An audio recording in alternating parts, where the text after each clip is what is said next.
rendir examen es una figura, pero tiene mucho que ver.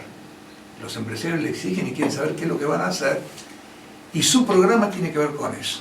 Si usted carga un poquito en los planteos y en el programa político de Scioli, de Macri o de Massa, va a encontrar que hay cosas que son comunes, que plantean sus asesores económicos, que a veces ellos lo oscurecen y lo encubren, pero que salta igual. Por ejemplo, todos son partidarios, después de octubre, si no antes, de devaluar el peso. Y a eso le llaman corregir los desequilibrios del tipo de cambio. Ahora usted sabe que toda devaluación, ¿quién la sufre primero? El bolsillo del trabajador. Sí, lo que usted podía comprar un día, ¿no es cierto? Consume al otro día, si su moneda está devaluada... A ver si interpreto bien. Sí. Todo político necesita, a través de los medios o de la publicidad, poder llegar al poder. Entonces, hay grupos económicos fuertes que son los que suministran los elementos necesarios, ¿no?, para poder hacerlo. Claro, y lo tarifan. Y lo cobran. Y lo cobran. El tema es que una vez que llega al poder, después está el reclamo. A ver, vos llegaste gracias a mi ayuda. Claro. Entonces ahora, ¿qué vas a hacer? Bueno, imagínese incluso cuando esos candidatos, claro, además de tener que pagar la tarifa o el peaje que le cobran los grandes empresarios, son del mundillo empresario, claro, o ellos mismos son empresarios. Bueno, usted rastree, discúlpeme, muy cortito, sí, rastree la historia, ¿no es cierto?, política de Scioli, de Macri y de Massa. ¿Y de dónde vienen? Todos vienen del mismo palo. ¿No es cierto? Cuando digo vienen del mismo palo, vienen del menemismo, vienen de la vieja UCD de Alzogaray, que yo lo digo ahora y hay mucha gente que no sabe ni de qué estoy hablando. Fueron mutando. Pero era la vieja, claro. Mutantes por ahí. Se fueron reciclando. Se fueron reciclando y así termina el kirchnerismo, pegoteado a un hombre que era un hombre de Menem y que hace poquito fue a La Rioja, nadie le preguntó nada, llegó a La Rioja y dijo: quiero agradecerle a Carlos Menem, que fue él el que me introdujo en la política. ¿Quién dijo eso? Eso lo dijo Scioli. En la única provincia de las últimas donde ganó el oficialismo fue en La Rioja. Pero en La Rioja el kirchnerismo está asociado físicamente al menemismo. Menem votó como senador todas las leyes del kirchnerismo. Después perdió en Capital, perdió en Córdoba salió, es decir, tercero. Ahora que me lo dice, yo encuentro algunas similitudes en Menem lo hizo y poder hacer y hacer, qué sé yo, se me mezclan a veces las frases, y se le mezcla, parecen que vienen de un mismo origen. Y se le mezcla bien, y le cuento algo muy cortito. Sí, yo hablé antes del coloquio de ideas, sí, ¿no?, que es un ámbito empresarial. En general los candidatos, usted ve dónde van y ya tiene una radiografía. Van al coloquio de ideas, viajan a Estados Unidos, es decir, van a rendir cuentas. Pero hay un dato. Por el coloquio de ideas pasaron, que es un coloquio empresario, todos los presidenciables y todos los presidentes, es decir, de los últimos 30 años. Cuando Menem iba a ser presidente, fue al coloquio de ideas y ante los empresarios anunció lo que ocultaba el pueblo cuando hablaba del salariazo y otras yerbas. Y nosotros dijimos como Partido Obrero algo, digamos en ese momento, que mucha gente pensó que estábamos locos. Dijimos, si vota Menem, le sale un Alzogaray. Había que decirlo en ese momento cuando Menem aparecía como el caudillo del interior y era la esperanza del peronismo. Que como medio siempre hay como una imagen, ¿no?, media de caudillo detrás de todas estas cosas, ¿no? Claro, hay que ver los intereses que, ¿no es cierto?, que representan. Si van ahí al coloquio de ideas, ya usted tiene una pista. Y el Partido Obrero y el Frente de Izquierda, en la campaña electoral y fuera de la campaña electoral, se esfuerzan por colocar la agenda de los trabajadores. Y ahí viene un poco la pregunta, ¿por qué? No, a esto iba la primera pregunta que iba a hacer, que por ahí la corté para no interrumpir su exposición. Como curioso, estuve buscando un poquito, no hay muchos medios para sacar información, la fuente por ahí no sé si es muy confiable, pero cuando menciona el Partido Obrero, dice que los fondos en realidad son aportados por los mismos integrantes, la gente misma que compone el partido, para no depender y no terminar preso rehén de estas corporaciones que las que mencionaba usted. ¿Puede ser? ¿Es así esto? Sí, pero además, no solamente para no quedar presos, sino porque nosotros queremos reorganizar social y económicamente al país.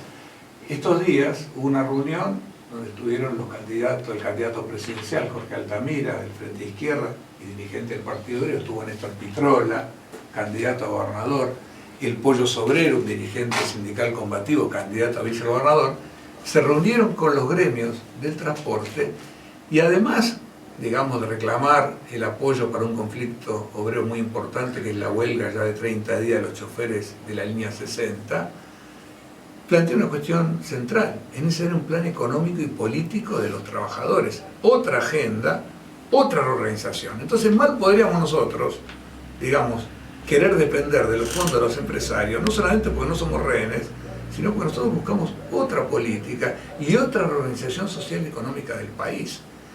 Y en el Partido Obrero, los fondos son el producto de la colaboración consciente y voluntaria de sus afiliados y de sus militantes. Y cuando alguien ve que abrimos un local, ¿no es cierto?, o una sede, empieza a ver ese progreso en el plano de la organización.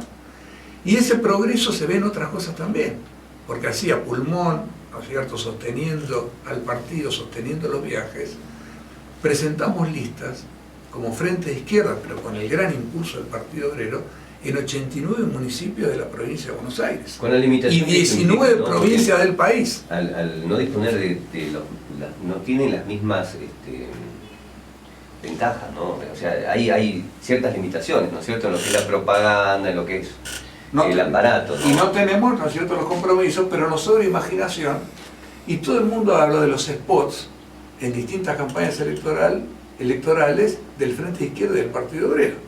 Pero ha habido spots muy famosos. A pulmón. Sí, a pulmón y con la creatividad que tiene el trabajador. Claro. Alguna vez Sarmiento, más allá de las polémicas que podamos abrir, ¿no es cierto?, sobre su figura, o el debate histórico, Sarmiento decía que el problema de la oligarquía, ¿no es cierto?, terrateniente, era que se sentaba a ver, es decir, cómo las vacas parían. Y cuando eso ocurre, cuando no hay que poner nada de trabajo, de ingenio y de esfuerzo, eso desata el parasitismo, eso es un bloqueo, ¿no es cierto?, el progreso. Bienvenido el esfuerzo que nos hace pensar cómo hacer las cosas, y con este trabajo forzado, persistente de muchísimos años, yo hace 44 años que milito en este partido, y como yo, digamos, hay una generación vieja, pero también jóvenes militantes y muy esforzados e inteligentes, es el caso de Daniel Beltrán, nuestro candidato a primer concejal.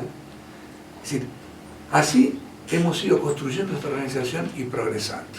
Y en el 2011 teníamos legisladores en una provincia, hoy tenemos legisladores en 8 provincias. Daniel, a nivel nacional, ¿cuál es la propuesta del partido?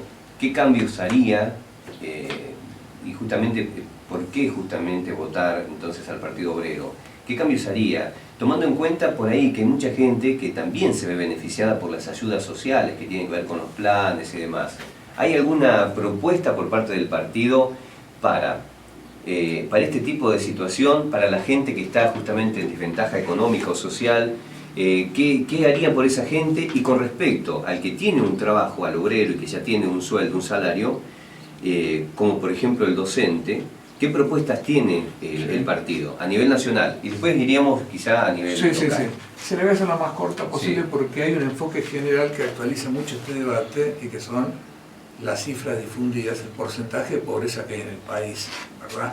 30%, el gobierno lo niega y no puede tapar el sol con las manos. El dato más significativo, yo lo he explicado hoy en otro ámbito, es el siguiente. No solo es pobre aquel que no tiene trabajo o aquel que está desocupado, sino que la pobreza ha avanzado sobre aquellos que tienen trabajo. Muy fuerte avanzó sobre los precarizados, sobre los que están en negro. Ese es un flagelo que el Partido Obrero y el Frente de Izquierda combaten y se proponen terminar, pero ha avanzado también sobre aquellos que son asalariados bajo convenio.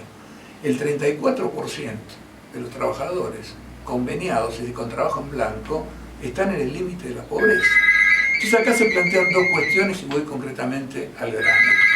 Sí. Con respecto a la asignación... Tomo línea mientras, para que no perder el llamado del oyente, ¿sí?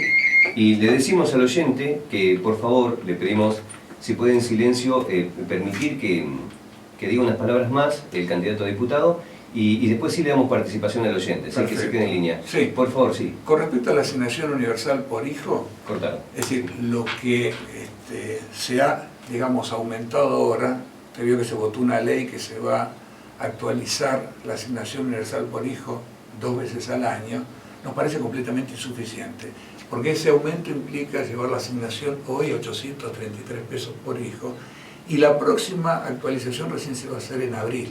Si llega a haber una devaluación, ¿no es cierto?, de por medio, como indican muchas cosas, incluso la corrida que se está haciendo contra el peso, eso queda absolutamente desactualizado. Pero el problema es que no podemos vivir tampoco del asistencialismo toda la vida. Es decir, acá lo que hay que hacer es la reorganización económica del país y del trabajo, y hay que superar una serie de obstáculos que son los que condenan a la Argentina. ¿Y cómo se hace eso? Bueno, uno, problema muy, digamos, agobiante, asfixiante, es el problema de la deuda externa.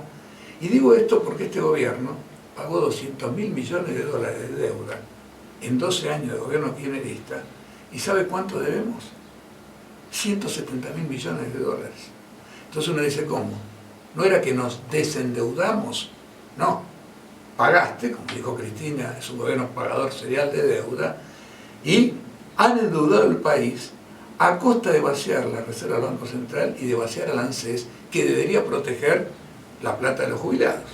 Yo lo escuché al intendente Pablo Zurro, ¿no es cierto?, hablar del ANSES, pero esto no le dice a la población, no le dice que están usando el ANSES y vacían el ANSES, es decir, para pagar una deuda que es absolutamente confiscatoria de la nación. Y entonces ya no solamente hablamos del trabajador, sino que hablamos del país y de la nación. ¿Cómo salimos adelante con esto? En un futuro no muy lejano, las consecuencias de eso podrían ser catastróficas, ¿no?, para nosotros. Y mire lo que pasa en Grecia, ¿no es cierto? Yo creo que todos estos ajustadores, Scioli, Macri, Massa, tienen que ver el espejo de Grecia, porque ahí se dan dos fenómenos interesantes. La aplicación de este ajuste salvaje, de lo que se llama la Troika, la Comunidad Europea, el Banco Europeo, el FMI, está asfixiando al pueblo griego. Eso es una verdadera tragedia. Lo interesante del caso es que lo que algunos miembros del gobierno griego proponen, es decir, y ya han empezado mal porque después de un gran plebiscito que votó no al ajuste, están negociando el ajuste con los que votaron sí. Pero hay un sector del gobierno griego que dice tenemos que reestructurar la deuda como hizo Argentina, con quita, y así vamos a estar mejor.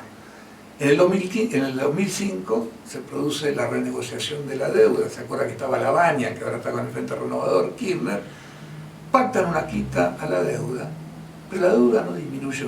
¿Y cómo puede ser que una deuda que sufre una quita no disminuye? Porque iba incorporado en el acuerdo lo que se llamó el cupón del PBI, un premio a los acreedores. Si la economía subía en forma real o falsificaban sus datos, iba a tener que pagarse un plus por ese cupón. Resulta que todo lo que se salió por un lado volvió por el otro bajo la forma del cupón del PBI. Y hoy tenemos una situación muy grave. La Argentina está en una situación de prebancarrota. Esto es así. A ver, estoy tratando de buscar similitudes. Esto es 2001. Es propio del humano buscar estas similitudes en la experiencia pobre que puedo tener previa, ver una relación con este presente. Porque hoy por hoy mucha gente está viendo, por ejemplo, personalmente, una mejora cuando se pudo jubilar. Mi mamá, por ejemplo, se pudo jubilar. ¿Con cuánto se jubiló? No, no su mamá, lo que usted conoce.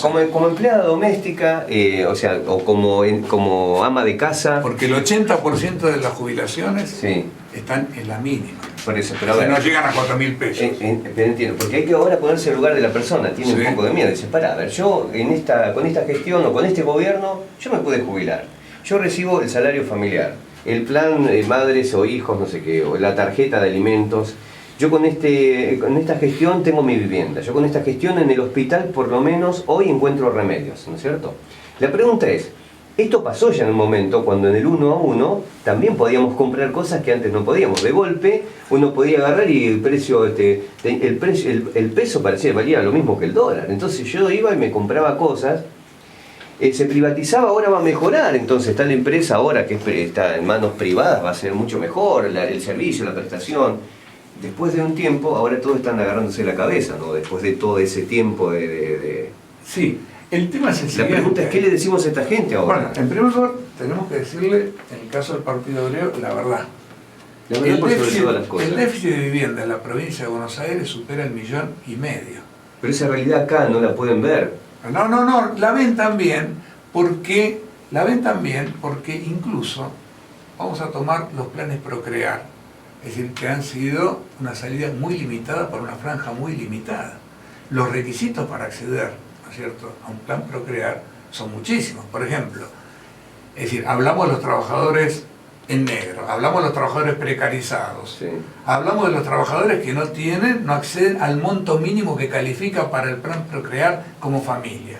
Hablamos de que el 80% de los jubilados cobran la jubilación mínima, ni siquiera puede acceder al plan Procrear. Bueno, por ahí puedo entrar en un círculo de estos de ahorro, como los que se hacen acá en Peguajó, no sé bien cómo lo llaman, y una decena de trabajadores municipales acceden a una vivienda. Pero eso es una ínfima minoría. La situación del hospital, de los hospitales, en toda la provincia de Buenos Aires, es lamentable. Es decir, por algo Scioli no habla de los hospitales e inventó esto de que ahora habla de los UPA. Habrá visto por televisión la unidad primaria de atención, Sí, sí. con helipuerto, parece Disneylandia, pero es, digamos, una atención de carácter periférica, que hable de la situación de los hospitales y que hable de los salarios de los médicos que dejan los hospitales contra su voluntad por las condiciones en las cuales se encuentran. Entonces, no hay que, es decir, yo creo que hay que examinar toda la situación y cuando nosotros, digamos, planteamos una política de oposición, y acá voy al núcleo conceptual, somos una oposición desde los trabajadores, no una oposición, digamos, desde los intereses de los empresarios, que por otra parte están discutiendo si Scioli no va a ser su candidato. Porque ellos dicen lo siguiente, entre Scioli y Macri no hay mucha diferencia, pero Scioli quizás me garantiza que tiene las conducciones sindicales, estas burocráticas, que no defienden al trabajador, ¿no es cierto?, que firman convenios a la baja, y entonces entre un burócrata, Scioli y el PJ, arreglo el estofado, El mal menor. y sigo haciendo ganancias como le hicieron durante todos estos años las grandes mineras, los grandes bancos que fueron los que más ganaron. Es decir, incluso la soja creció como nunca. Entonces todo el relato, ¿no es cierto?, de la 125, ahora se cumple ayer o hoy, se cumple un aniversario, alguien me lo recordó. Sí, a las 14 horas están... A las 14 horas, En pero el- cuando el gobierno metió la 125, después de ganancias extraordinarias del gran capital sojero, no fue para redistribuir ninguna riqueza, sino para pagar la deuda, porque acuérdese que en el 2008, cuando se presenta este problema, es el momento de la gran crisis mundial, y el gobierno iba agotando sus recursos para pagar la deuda. Entonces mete la 125 con ese objetivo que no es nacional y que no es favorable a los trabajadores. Bueno, Daniel, vamos con el otro Daniel porque ya el tiempo se nos termina. Cambiamos de Daniel. Sí, vamos a hablar con Daniel Beltrán, que es candidato a concejal aquí en Peguajó. A nivel local, puntualmente, vamos a lo más grosso, lo más importante por ahí que quisieras destacar antes del cierre de esta nota. ¿Qué es lo que propone el Partido Obrero a nivel local en caso de que estuvieras, ¿no es cierto?, en el Honorable Consejo Deliberante? ¿Qué es lo que harías? Sí, primero, en consonancia a lo que viene diciendo Daniel, que es un macro de lo que está pasando en el país, pero que tampoco somos ajenos. Recién estaba pensando, cuando Daniel estaba hablando del tema de viviendas, y en el caso de los docentes o en el caso de un laburante, ¿cuánto tiene que esperar o estar para comprarse una casa? En mi caso particular es imposible, hoy con el sueldo de un docente podés llegar a comprar. Y en este tema, a los municipales los afecta directamente cuando hace 2 o 3 semanas el intendente sale pomposamente, con bombo y platillo, diciendo que iban a hacer un plan de vivienda para los municipales, y son 12 viviendas. Entonces, en este sentido, afecta directamente al trabajador municipal. Pero más allá de eso, el problema principal que tenemos en nuestra ciudad es el trabajo negro y tercerizado. ¿Y quién es el que produce y el mayor responsable? El Estado, es el municipio. Entonces, nosotros, como Partido Obrero, dentro del Frente de Izquierda, obviamente vamos a luchar en contra del trabajo negro y en contra de la tercerización y por los derechos de los empleados municipales. Fíjate que En este sentido, desde la posición donde se habla constantemente de ideas y de proyectos, pero nadie toca el trabajo negro y tercerizado. Es algo que es nuestra prioridad, y como es prioridad también el problema del arsénico en el agua. Como lo saben todos los oyentes, hemos sido grandes luchadores, grandes defensores de este problema, donde no solo estamos presentando nuestro proyecto en la legislatura de la provincia de Buenos Aires, sino también que ahora vamos por otro proyecto que lo van a presentar los compañeros, precisamente nuestro diputado Guillermo Keim, que es la protección del acuífero bajo el control de los vecinos de Monescazón, y que se hagan las obras, bajo control de los trabajadores y de los vecinos. Ese es nuestro método, porque ya hay vastas experiencias de miles y miles de millones de pesos que se han derrochado para acuíferos que lo único que hacen es solucionarnos y traernos más agua con veneno. Bueno, lo importante y lo fundamental es que nosotros vamos a luchar por el trabajo en negro, vamos a luchar por la tercerización, contra la tercerización, acompañando la lucha de los reclamos de los vecinos, y es fundamental que hoy haya un bloque, haya un concejal dentro del HCD que defienda y ponga la agenda de los trabajadores de Pubajó. Un HCD que hoy está totalmente dormido, obsecuente obviamente con la política del oficialismo, y una oposición que se escuda detrás de una minoría, pero que tampoco hace absolutamente nada. Fíjate en los reclamos docentes que venimos ya hace de varios años, porque este conflicto sigue abierto de aquellos 17 días históricos que veníamos con el conflicto docente, pero desde el HCD no hubo ni siquiera una llamada o una voz de que se pronuncie a favor de los trabajadores en la docencia. Los comedores, como hoy bien decía Daniel, están comiendo con 6 pesos por día. Hay muchos comedores que inclusive el otro día, creo que lo comentaba acá en tu radio o en otro radio colega, donde los chicos se están negando a tomar agua. Sí. Fíjate hasta dónde están llegando. Los chicos se están negando a tomar agua porque el jugo se lo están haciendo con agua de la canilla. Es genial que los chicos digan yo no tomo más agua porque no me quiero envenenar. Hay un trabajo sistemático que ha sido de la Comisión del Agua, de los vecinos y desde el Partido Obrero, porque nosotros venimos desde hace ya varios meses luchando contra esta campaña de no al arsénico en el agua, pero desde los lugares donde está el oficialismo, donde están los partidos tradicionales, y hoy son una alternativa política, no se escucha ni siquiera la voz para decir, bueno, vamos a apoyar la lucha de los vecinos, la lucha de los docentes, la lucha del estudiante. Es fundamental, y vamos por una gran campaña para pasar estas pasos para después de octubre, estar dentro del Consejo Deliberante y poner esta agenda. Ir en contra del trabajo en negro, ir en contra del trabajo tercerizado, acompañar la lucha de los vecinos, y el tema de la vivienda y de la salud nos parece fundamental, y el tema del agua con arsénico, que ya es un problema que tiene que ser solucionado de raíz. Bueno, Daniel, creo que fue muy claro y lamento que el tiempo no nos permita seguir, ¿no?, explayándonos un poco más sobre esta realidad y sobre estas propuestas tan interesantes. Considero por ahí, resumiendo, que estaría bueno, según tu declaración, de que haya un verdadero representante, ¿no?, que refleje fielmente la necesidad del obrero. Por eso el Partido Obrero por ahí sería una buena opción en lo que sería a nivel local incluso, para que pueda realmente defender los intereses del laburante, ¿no? Entonces, partiendo de ahí, incluyendo las otras grandes necesidades que por ahí son difíciles, complicadas, y bueno, va a ser un granito de arena para una lucha que es tremenda, ¿no? Por el tema del agua no se soluciona con 3 o 4 medidas paliativas. Pero además el partido es difícil de concretar, es difícil de conseguir los recursos, quizá, es difícil de desarrollar. Necesitamos una línea política, ¿no es cierto?, de arriba hacia abajo, que esté suministrando los recursos económicos y voluntad política. Usted habrá visto en la televisión, nos llegan imágenes de Plutón. A mí no me diga que no se puede resolver el problema del agua con arsénico cuando está viajando una nave hace 10 años, 50.000 kilómetros por hora, y llegó a Plutón y ya se sale del sistema. Claro. Bueno, estamos cerrando. Voy a ver si podemos Estamos en vivo tratando de atender una llamada telefónica, pero no quieren hablar en privado, así que bueno. ¿Le puedo decir algo para despedirme? Sí, Dos cositas. sí. Una, sería muy interesante que hubiera un debate de todos los candidatos a intendente. ¿Se podrá eso?